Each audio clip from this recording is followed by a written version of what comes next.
Bueno, si algo ha caracterizado estos 10 años ha sido el borrar todo deslinde que existía entre las funciones del Estado. Si bien nunca nuestra función judicial fue independiente del poder político, también es justo reconocer que jamás había tenido el nivel de impregnación política que tiene hoy y el nivel de sumisión, sobre todo, de jueces y fiscales al poder gubernamental. Esto no había pasado nunca. Y en mucho se ha logrado gracias justamente a estas coordinaciones políticas que desde los diferentes ministerios, especialmente Ministerio de Justicia, Ministerio del Interior y otras dependencias del Estado, se ejerce respecto de los órganos judiciales. La pregunta es, ¿qué tiene que coordinar el Ministerio del Interior con un juez? Porque yo entendería que se coordine con el Consejo de la Judicatura, por ejemplo, en materia presupuestaria, o que se coordine inclusive también con el Consejo de la Judicatura en materia de ejecución de penas, porque de hecho las cárceles están a órdenes del gobierno.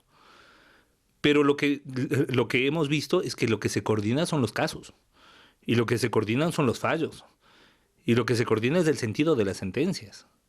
Y por eso hemos visto en estos años, yo creo que las sentencias más vergonzantes que ha producido nuestro sistema judicial. Como por ejemplo, Bueno, la sentencia a los comisionados anticorrupción, por ejemplo.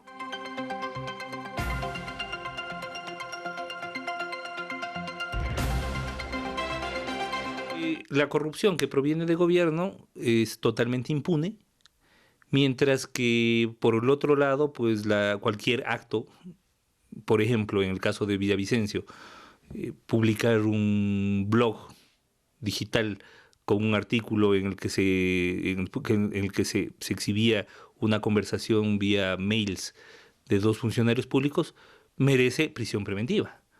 Es decir, esto a todas luces es no solo desproporcionado, no tiene sentido siquiera, y nos muestra el estado real en el que se encuentra la Administración de Justicia, el estado lamentable en el que se encuentra la Administración de Justicia. Tenemos sentencias por lavado de activos de gente llegada al gobierno de 11 meses o de 3 años, y por otro lado, gente que por introducir 8 paquetes de cigarrillos ha tenido 4 años y medio de condena.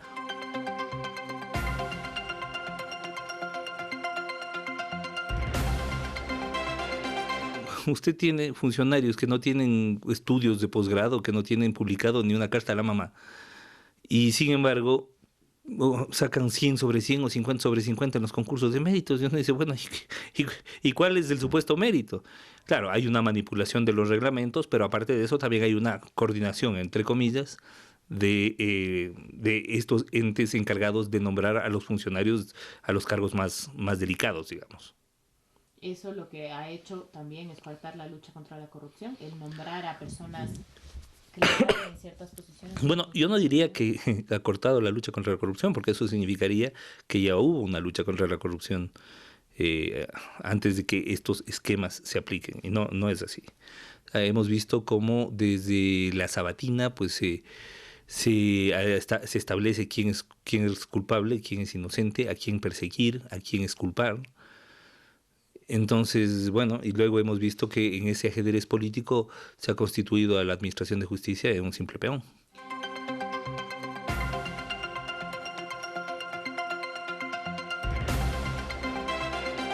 Sacar las manos de la justicia, eso es fundamental. Y eso va a ser fundamental no solamente para institucionalizar a la justicia y para darle al Estado los estándares democráticos que merece, eso va a ser fundamental para la subsistencia del propio gobierno de Moreno, porque de hecho él recibe una herencia tóxica, una herencia venenosa en materia de administración de justicia que le va a pasar factura en diferentes formas, inclusive en lo económico. ¿Quién invierte en un país en donde sabe que sus derechos no van a estar precautelados por los jueces? Pero depende solo de Lenín Moreno sacar las manos de la justicia, es decir, él ya tiene un contralor nombrado, un fiscal nombrado, que son Ujú. afines al correísmo y que pueden actuar también de manera Hay autónoma. mucho que puede hacer Moreno, sin lugar a dudas. Por ejemplo, eliminar estas oficinas de coordinación de los diferentes ministerios dedicadas a presionar jueces, sin lugar a dudas.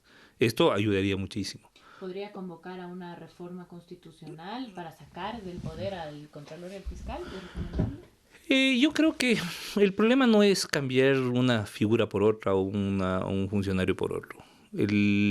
Estos funcionarios, más allá de su adscripción personal a un proyecto de gobierno, que es evidente, se mueven dentro de dentro de una estructura nefasta.